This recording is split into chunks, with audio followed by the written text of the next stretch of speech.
Olá, eu sou a professora Maria Alice, de Língua Portuguesa, da Secretaria Municipal de Educação de Barretos. Na aula de hoje temos o estudo da língua, vocativo. Vamos estudar esse termo, o último a ser estudado, na sintaxe, o vocativo.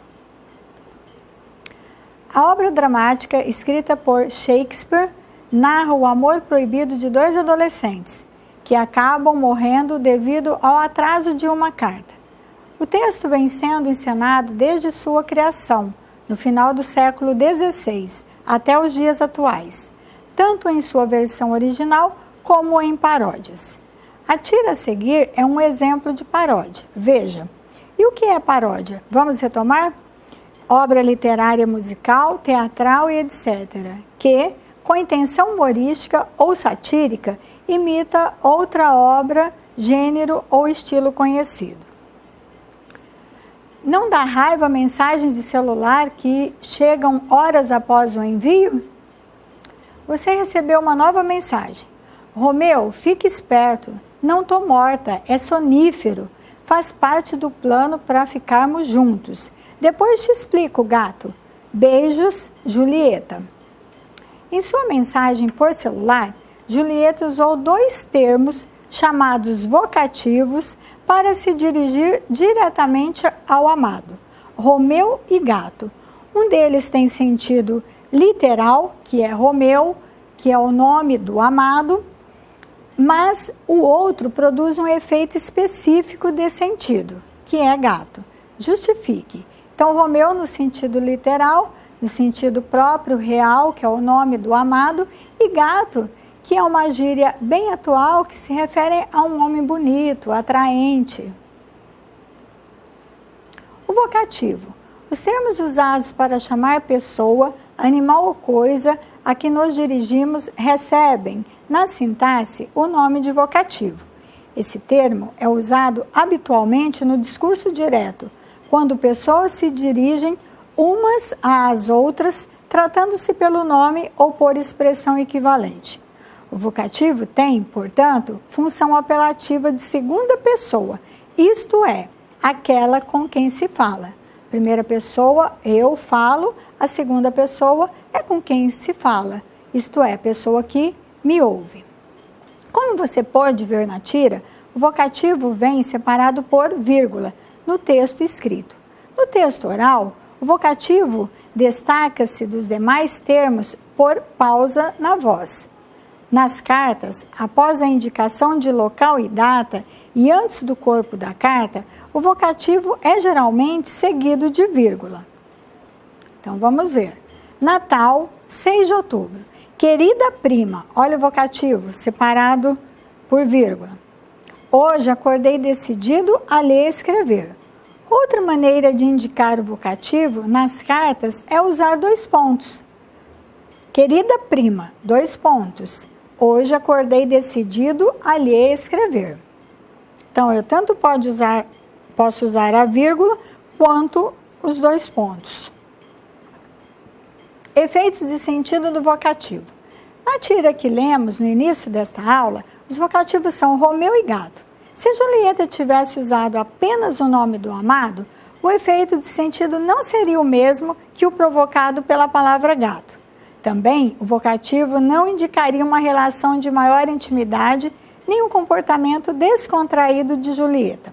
A palavra, ou grupo de palavras, com a função de vocativo, revela o tipo de relação social e emocional entre as pessoas que se comunicam. Dependendo do tipo de relação, o tratamento poderá ser formal, amoroso, distante, desaprovador, ofensivo e etc. No texto oral, a entonação empregada nos vocativos também contribui para indicar o sentimento dos interlocutores, de forma semelhante à que ocorre com as interjeições, que exprimem sentimentos. Características do vocativo. O vocativo é o termo que serve para identificar o interlocutor a quem a fala se dirige. Seu núcleo é um substantivo ou palavra com esse valor.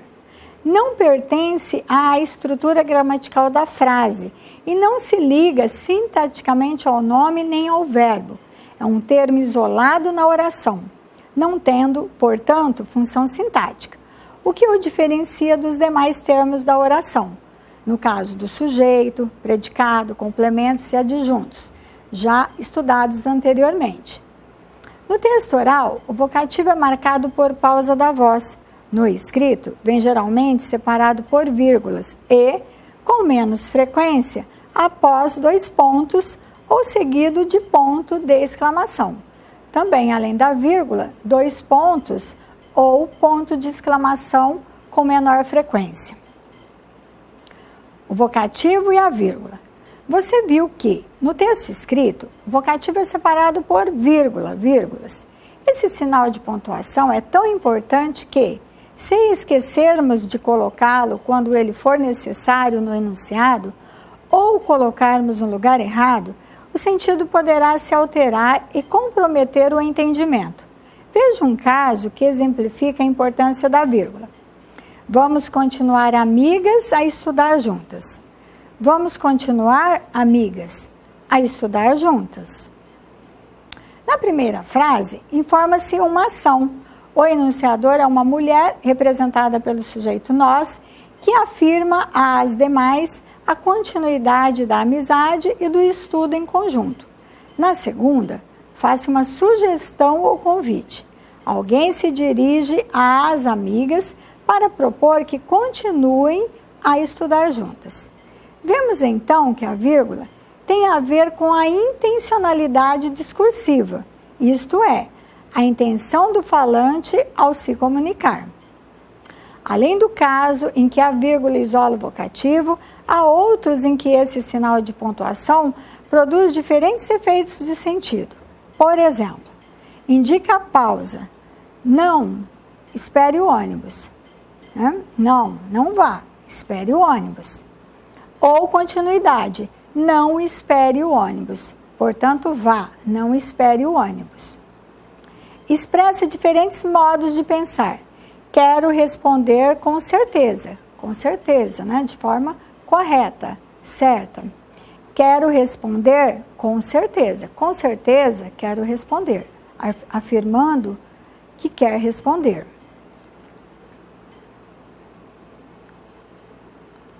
Você já estudou funções da vírgula determinadas por regras lógicas. Separar termos e orações sequentes que possuem a mesma função sintática.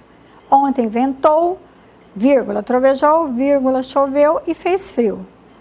Isolar intercalações, explicações, retificações, ressalvas, continuações, aposições, conclusões. Beto, vírgula, meu irmão mais novo, vírgula, está no 5º ano.